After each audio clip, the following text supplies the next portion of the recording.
Bonjour à tous, donc aujourd'hui on va bosser sur alors pour répondre à des questions qui reviennent, en fait il y a des fois il y a des questions, je me demande un peu, ça paraît tellement pour les gens d'être quelque chose de fou, d'être compliqué sur les grilles qui modulent.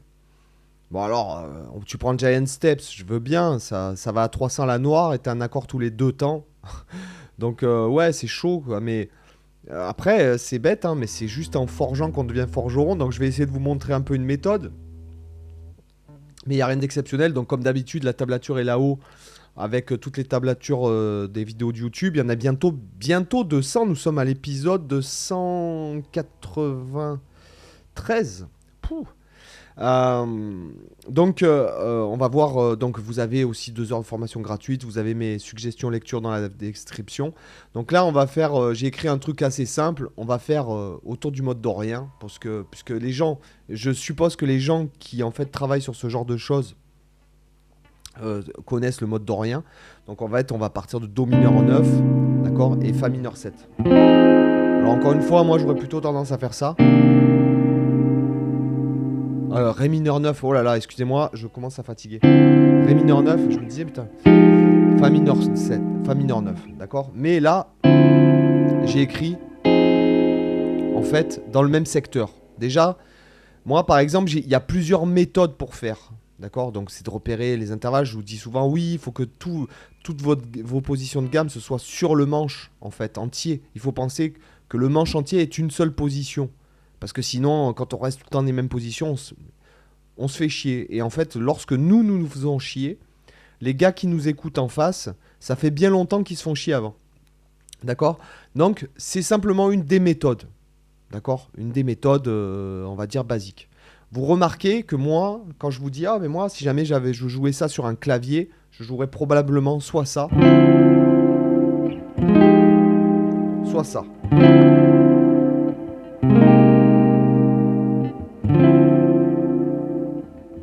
D'accord. Voilà. Parce que c'est mon... Enfin, c'est pas mon style, mais c'est le style que j'aime bien. D'accord. Et là, vous remarquez que quoi? Là, en fait, je vais chercher, plutôt que de faire... Alors, le débutant... Enfin, pas le débutant, mais le mec qui commence là-dessus, il va faire ses plans penta.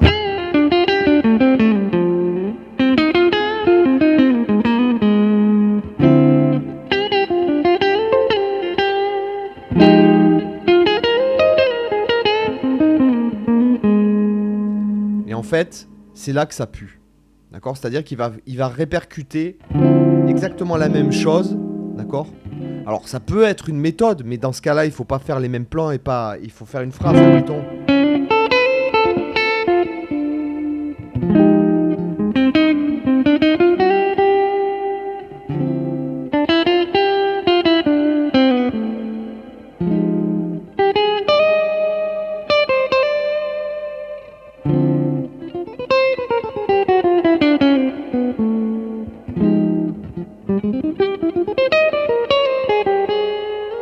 D'accord. C'est-à-dire il faut se débrouiller de ne pas faire exactement les mêmes choses et laisser essayer de faire des phrases. Ou alors de passer, par exemple, si jamais on...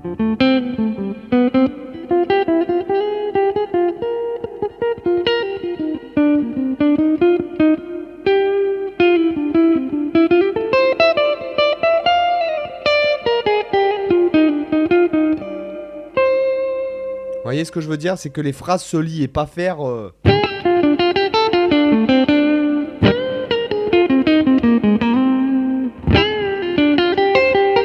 C'est ce qu'on fait quand on débute sur une grille dont on n'est pas à l'aise. Donc il y a ce passage qui peut être obligatoire. Après, il faut sortir de ça. Donc voilà une des méthodes, ce que je vous ai écrit au tableau, c'est le fait de déjà repérer dans le même espace comment je peux faire ma tambouille dans le même secteur. Donc là, c'est pour ça que je vous ai écrit cette position. Et après l'autre, regardez.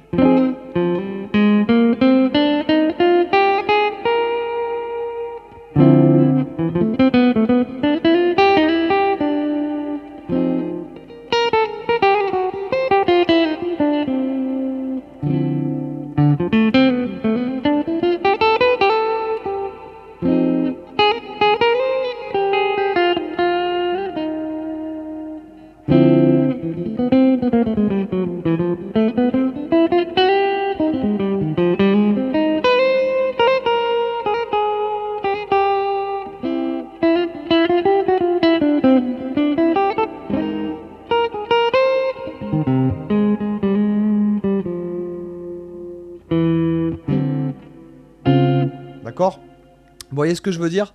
Donc voilà par exemple une des méthodes, c'est-à-dire je reste dans le même secteur, ok? Et j'essaye de trouver des accords et les notes à bien viser.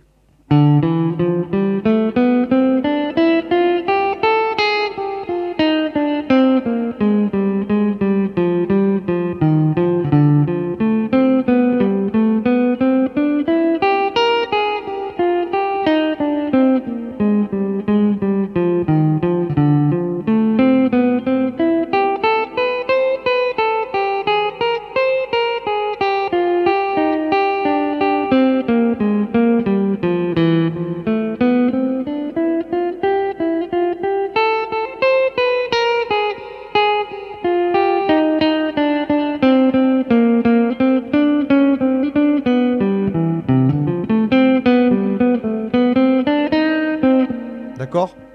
Voilà, vous pouvez essayer de faire un flow comme ça en vous créant un backing track ou en faisant ça au métronome, si par exemple vous faites 2 mesures de chaque ou une mesure de chaque, etc. etc.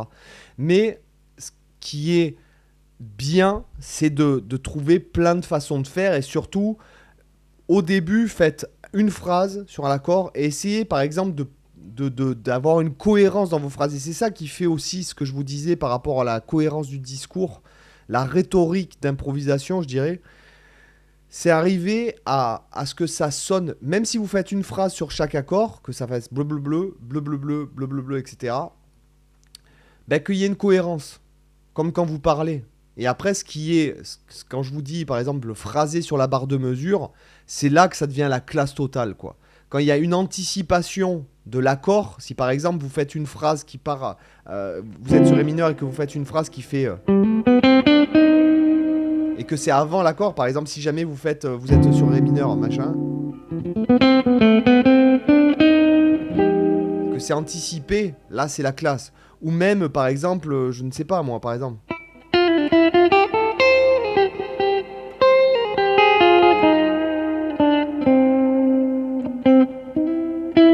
Il faudra plutôt viser plutôt que le Ré, là, le Mi sonnera mieux arrivé sur le. Pour moi, pour mon oreille.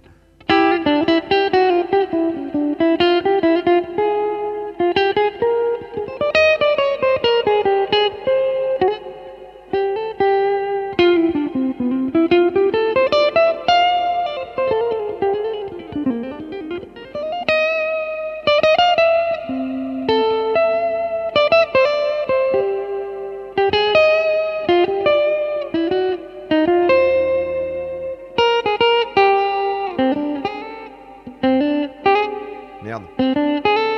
D'accord? C'est-à-dire que l'idée aussi, de garder l'idée, je mets pas de backing track parce que en fait, j'ai eu la flemme. En fait, c'est pas ça, j'ai la flemme de le faire. Voilà, les gens vont pas dire ça sur YouTube et moi je m'en fous, quoi. D'accord? J'ai eu la flemme de créer un backing track ou même d'ouvrir Logic et de foutre un beat avec 2 accords de piano. Excusez-moi les gars, je commence à être en PLS là, tu vois, je commence à être complètement déchiré. Si tu veux, il y a ce côté-là, en fait, très intéressant d'écrire de la main gauche, les gars, pour ceux qui sont droitiers. Très intéressant pour votre cerveau. Je vous le dis de suite. C'est ce que faisait Leonardo da Vinci, en fait. Pour faire travailler, en fait, son cerveau gauche, il écrivait de la main droite. Et toi, si tu es droitier, tu utilises beaucoup plus ton cerveau gauche. Donc, utilise la main gauche pour écrire. Tu vas galérer au début, puis après, tu vas voir que ça va développer ton cerveau droit. Et en fait, c'est bête, hein, mais après, tu deviens vite ambidextre, en fait. Tu vois, par exemple, là, c'est écrit de la main gauche. Tu vois, là, sur cette feuille. C'est écrit de la main gauche. Et en fait, tu galères au début. Et en fait, tu vas voir que tu vas vite t'habituer. Parce que je pense que il y a environ une cinquantaine d'années, quand tu étais à l'école, souvent que tu étais gaucher, on t'obligeait à écrire de la main droite. Tu vois, l'école, encore une fois, bravo les gars. C'est super. Donc, voilà, sans déconner, pour revenir au plus sérieux, là où c'est la classe, c'est quand tu gardes une idée aussi, par exemple, et que tu continues à moduler. Par exemple, j'ai fait ce truc-là. Et là, tu modules. Ou alors... Non, alors, non, pour qu'il y ait une continuité, pardon. La classe, voilà, c'est ça, tu vois. Tu fais de la merde. Et là, ça module.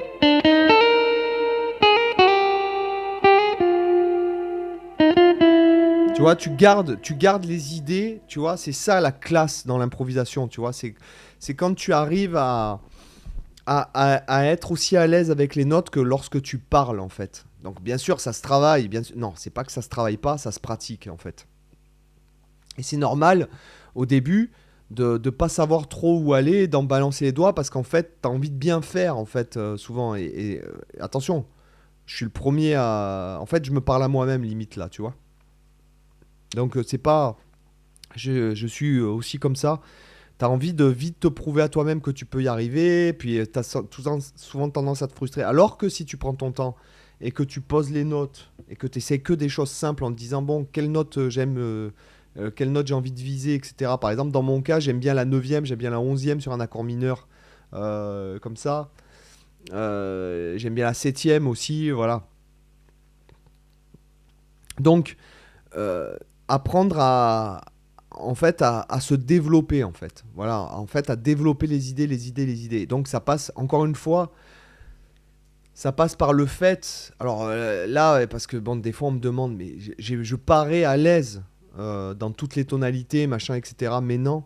Mais il y a jusqu'à pas si longtemps, franchement, hein, jusqu'à peut-être une dizaine d'années en arrière, je galérais par exemple dans certaines tonalités comme ré bémol, comme même des fois mi bémol, comme voilà. Maintenant avec le fait aussi de faire beaucoup de vidéos, le fait d'expliquer, de faire des formations, d'avoir fait des backing tracks, d'improviser dessus et de ci et de ça et de machin et de patin et de couffin et de travail. Voilà, peut-être que mais en fait ça prend tout prend du temps. Même si demain tu bosses 10 heures par jour la guitare, il te faudra quand même 10 ans pour atteindre une maturité d'esprit, même au niveau de ton phrasé. Et puis, ce qui n'est pas mon cas, tu vois, je dis pas, je suis loin de faire ce que j'aimerais faire avec une guitare, quoi. En tout cas, je suis extrêmement loin. C'est marrant, je vais vous raconter une anecdote. Je suis allé en Hollande il n'y a pas si longtemps, il y a quelques mois. Et en fait, ça faisait des années que j'avais pas fumé de la weed. Et là-bas, donc forcément, parce que quand tu vas à Amsterdam et que tu fumes pas, si tu fumes pas, c'est un peu comme quand tu vas à Saint-Émilion que tu goûtes pas le vin de là-bas, tu vois. Je suis pas du tout à fumer, je fume pas du tout. En règle générale, je fumais beaucoup quand j'étais jeune, mais j'ai arrêté il y a des années, et j'avais pas fumé depuis des années en fait. Et on est allé là-bas, forcément j'ai fumé. Et ben, j'avais dans mon cerveau de la musique, clairement, donc elle est quelque part là dans ma tête. Parce que j'entendais, il y avait de la musique on était dans un club, il y avait de la musique qui passait, et j'entendais dans ma tête des phrasings à cause de ça, parce que je vous laisse imaginer la qualité du truc là-bas. Et en plus, quand ça fait longtemps que t'as pas. Et j'étais à la limite, tu vois, d'être pas bien, tu vois. J'étais vraiment pas bien. J'ai tiré quoi, 3 4 barres, hein, pas plus, tu vois. Et, euh, Et en fait, j'avais de la musique qui était dans ma tête, tu vois, et que j'ai pas. Qui est quelque part là, par là, tu vois, mais qui est pas aussi présente que lorsque. Et je vais être franc avec vous, ce que j'ai dans la tête, je suis très loin de pouvoir faire ce que j'ai envie. Voilà. Notamment quand j'écoute, par exemple, quand j'écoute le niveau de phrasing pour moi, hein, vraiment, c'est mon goût, encore une fois. Euh, Quand tu écoutes le phrasing d'Alan Holdsworth, tu fais. Et plus j'avance, plus je progresse, plus j'apprends de choses, plus je relève de trucs, plus j'écoute de musique. Et à chaque fois, quand je reviens à Alan Holdsworth, je suis là, je fais. Putain, monstrueux. C'est monstrueux. Franchement, ça devrait peut-être. Il y a plein de gens pour qui ça m'a fait l'effet inverse. Et quand j'écoute Alan, notamment en ce moment, je ponce 16 Men of Tain. J'ai même relevé le solo et la grille du morceau du nom de l'album, de 16 Men of Tain. Il y a le niveau en fait de modulation, tu prends peur des accords. Euh, la grille, elle se répète pas vraiment. Si vous voulez, je le publierai, je vous montrerai. J'essaierai de faire un cover sur la chaîne. Je l'avais vraiment poncé à un moment donné, puis là je l'ai un peu laissé. Et en fait, t'analyses, donc après, il y a des gens qui vont dire, mais il joue faux et tout. Mais non, il joue pas faux, tout est voulu, si tu veux, tu vois. Tout est pensé, en fait. Et pour moi, il y a une créativité, une cohérence dans son phrasé qui... plus je progresse, plus j'avance et plus je me rends compte à quel point c'est énorme. Voilà. Plus je relève, alors normalement, en général, quand tu relèves beaucoup les gens, après, t'as tendance à beaucoup moins les écouter, tu vois.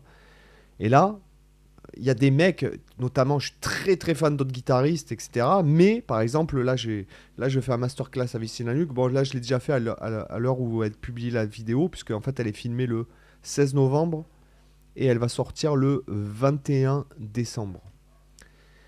Et en fait, quand je fais un masterclass avec des mecs comme ça, je m'immerge, en fait, je relève beaucoup de ce qu'ils font et tout. Et j'ai tendance, une fois que j'ai relevé beaucoup de choses, à me lasser un petit peu. Et là, en fait, non. En fait, Alan, c'est vraiment... plus j'écoute, plus je me rends compte à quel point c'est monstrueux, quoi. Il n'y a pas de mots, quoi. Il n'y a pas de mots. On est au-delà de l'humain, pour moi. On est au-delà... On est, un niveau super, on est dans un niveau de méta-humain, tu vois. Un peu au niveau guitaristique. Parce qu'il joue de la guitare comme personne. Il pense la guitare comme personne. Et il a fait ça toute sa vie en pensant son truc, en disant je fais mon truc, je fais rien d'autre, etc., etc. Et en fait, il a atteint un level dans son propre, dans son propre art, tu vois, que personne peut imiter, tu vois. J'ai envie de te dire, c'est un peu comme Dali, tu vois, par exemple, tu vois. Et en fait, alors je sais pas si je m'y connais pas assez en peinture et en dessin, puisque on m'a fait la réflexion en me disant que Dali c'est un dessinateur. Ça, j'en sais rien, je m'en fous, moi. J'apprécie son travail, et puis après, je vais pas voir. Mais Alan Allsworth, c'est vraiment le truc où tu te dis tout est parfait, quoi. La rhétorique est parfaite. Les phrases sont parfaites, elles finissent, elles commencent parfaites. Même que des fois, il part dans des trucs où tu te demandes quand il fait. euh,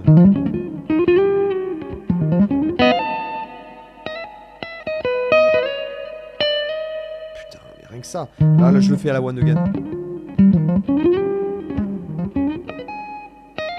Putain, mais tu te dis, mais comment on peut arriver à faire une phrase pareille, quoi? Comment on peut penser à ça, tu vois?